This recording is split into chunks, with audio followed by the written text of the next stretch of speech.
مغول کشت و رفت، اسکندر سوزاند و گذشت، عرب غارت کرد، اما هیچ کدام آنچه امروز بر سر این سرزمین آمد نکردند.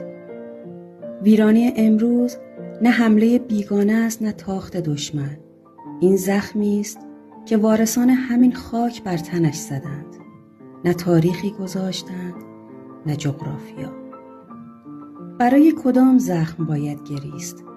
برای بلوطهای زاگرس که سینه سوخته فرو میریزند؟ برای ارومیه‌ای که از کبودی به سپیدی مرگ رسیده؟ برای زاینده رودی که فقط نامش جاری مانده؟